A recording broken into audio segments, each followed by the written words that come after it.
Sabe quando a gente olha para um mapa e vê tudo certinho com as fronteiras desenhadas? A gente nem para pensar como é que aquilo nasceu, como um território surge do nada. Bom, a história da formação de Goiás dá uma resposta pra lá de interessante. É uma história de ouro, muita ambição e uma corrida maluca para o coração do Brasil. Pois é, essa pergunta é o que vai guiar a nossa conversa. Porque, olha, um território não nasce assim, de uma hora para outra, num papel. Não é com caneta e régua. Ele é forjado, sabe? Construído na marra, a ferro e fogo, e no caso de Goiás, com a febre do ouro. É isso aí. É exatamente essa história que a gente vai desvendar agora. Uma verdadeira saga que pegou uma área completamente desconhecida e transformou no novo Eldorado da colônia. E com isso, mudou o mapa e a história do Brasil para sempre. Bora entender como essa fronteira foi aberta. Ok? Então, para a gente entender bem essa história, a gente tem que voltar um pouco no tempo. Pensa só, por muito tempo, o Brasil, para a coroa portuguesa, era basicamente o litoral. O foco era todo ali. Só que as coisas mudaram. Portugal precisou, de repente, olhar para o interior, para o oeste. E foi essa decisão que serviu de gatilho para tudo o que aconteceu depois. E é aqui que está o pulo do gato. O que acontece é uma verdadeira virada de chave na estratégia. O litoral? O litoral já estava dominado, era zona de conforto, açúcar, comércio, tudo funcionando. Agora, o interior? Bom, o interior era um gigantesco ponto de interrogação. E para Portugal ir para dentro, não era só uma aventura em busca de riqueza, era uma questão de sobrevivência. A lógica era simples: ou a gente ocupa, ou alguém vai ocupar no nosso lugar. Era preciso fincar a bandeira lá no meio do continente antes que outros chegassem primeiro. Tá, mas quem eram os corajosos que iam se meter nesse sertão totalmente desconhecido? Aí é que entram em cena os famosos bandeirantes. Essas expedições, olha só, eram financiadas por gente rica, com grana privada, e saíam principalmente de São Paulo. Eram esses caras a verdadeira força por trás da expansão. Eram eles que, na prática, iam lá, abriam as picadas na mata, descobriam os rios e, claro, batiam de frente com os povos indígenas que já moravam lá. Eles eram a ponta de lança dessa conquista. E no meio dessa multidão de aventureiros, um nome acabou virando lenda. Olha, ele não foi o primeiro a chegar lá não, mas foi ele quem acendeu o pavio da bomba que estava prestes a explodir. O nome dele? Bartolomeu Bueno da Silva, mais conhecido como Anhanguera. Pois é, essa frase aí mata a charada. O Anhanguera foi tipo a ponte, a transição entre aquela exploração meio bate-volta e a ocupação para ficar de vez. E por quê? Simples, porque foi ele que trouxe a prova que todo mundo estava esperando, a confirmação. Acabou a lenda, o boato, agora era fato. Tinha ouro. E não era pouco não, era muito ouro nas terras dos Goiá. Mas calma lá, que isso não aconteceu do dia para a noite. Foi um processo. As primeiras bandeiras que chegaram na região foram meio que batedores, sabe? Sondando o terreno. Mas a expedição do Anhanguera, lá pelos anos 1720, foi o momento, a virada de jogo. A notícia de que ele achou ouro não se espalhou, ela explodiu. Foi como um rastilho de pólvora pela colônia inteira. E aí, na década de 1730, a corrida começou para valer. Imagina só o poder dessa palavra: ouro.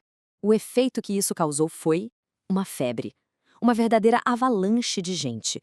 De uma hora para outra, uma região que ninguém nem sabia que existia virou o destino de milhares e milhares de pessoas. Colonos, aventureiros, funcionários do rei, todo mundo correndo atrás da fortuna que literalmente parecia estar brotando do chão.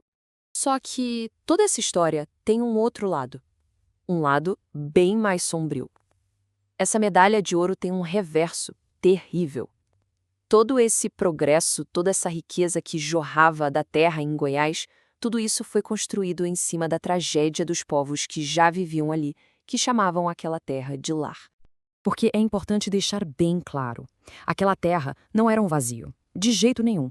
Ali era o lar dos Goiás, que inclusive deram o nome à região, dos Chavante, dos Carajá, dos Javaé e de muitos outros povos. Não eram grupos isolados, eram sociedades inteiras, complexas, com suas culturas, suas tradições e um conhecimento profundo daquele lugar. E para todos esses povos, a chegada dos garimpeiros e da estrutura colonial foi, sem rodeios, uma catástrofe. A história que se seguiu foi de conflito direto, de escravização para trabalhar até a morte nas minas, de doenças que eles nunca tinham visto e da expulsão das terras que eram deles há gerações. Foi, no fim das contas, uma dizimação. Tudo em nome do ouro. A nova sociedade que nasceu ali, nesse contexto, era exatamente isso que a gente vê. Uma pirâmide social extremamente rígida e, para ser sincero, brutal. Lá no topo, uma elite minúscula de grandes mineradores e autoridades do governo. Logo abaixo, os povos indígenas que foram subjugados. E na base de tudo, sustentando todo esse sistema nas costas com trabalho forçado, estavam os africanos escravizados. Eles eram o motor, a verdadeira força que movia a economia do ouro. Bom, com tanta gente chegando, era natural que precisassem de um lugar para morar, né? Então, o que começou como um monte de acampamentos improvisados, ali no meio do nada, aos poucos foi ganhando forma, foi se transformando em algo mais permanente, mais organizado. E esse processo de urbanização tinha um roteiro quase sempre igual. Primeiro, nascia o que eles chamavam de arraial. Pensa num acampamento de mineração meio caótico, bem provisório. Era isso. Mas se o ouro continuasse a aparecer em abundância, aí a coroa portuguesa chegava junto. O arraial era promovido à vila. E o que isso quer dizer? Quer dizer que agora o lugar tinha uma administração oficial, tinha igreja, câmara, ou seja, o Estado português estava fincando os dois pés ali. E o mais legal é que muitos desses primeiros assentamentos deram origem a cidades que a gente conhece hoje. Por exemplo, o Arraial de Santana se tornou Vila Boa de Goiás, que foi a primeira capital, hoje conhecida como Goiás Velho. O Arraial de Meia Ponte, hoje, é a cidade de Pirenópolis. É incrível ver como o passado e o presente se conectam diretamente nesses lugares. Ok, então a gente já tem décadas de exploração de ouro, muitos conflitos, a fundação de várias vilas, mas ainda faltava uma peça para fechar esse quebra-cabeça. A coroa portuguesa precisava dar o cheque-mate, o passo final para consolidar de vez o seu domínio sobre essa nova fronteira, que se mostrou, afinal de contas, muito, mas muito lucrativa. E esse passo final tem data marcada, 1748. Anota aí esse ano, porque ele é o ponto alto, o clímax de toda essa história de ocupação. E a mudança que esse ano trouxe foi radical. Pensa bem, até 1748, Goiás era, no papel, só um pedaço distante da capitania de São Paulo. Depois de 1748, não mais. Goiás vira uma capitania própria independente. Na prática, o que isso significa? Significa poder. A coroa passava a ter controle direto sobre tudo: administração, justiça e, claro, o mais importante de tudo, a cobrança de impostos sobre o ouro.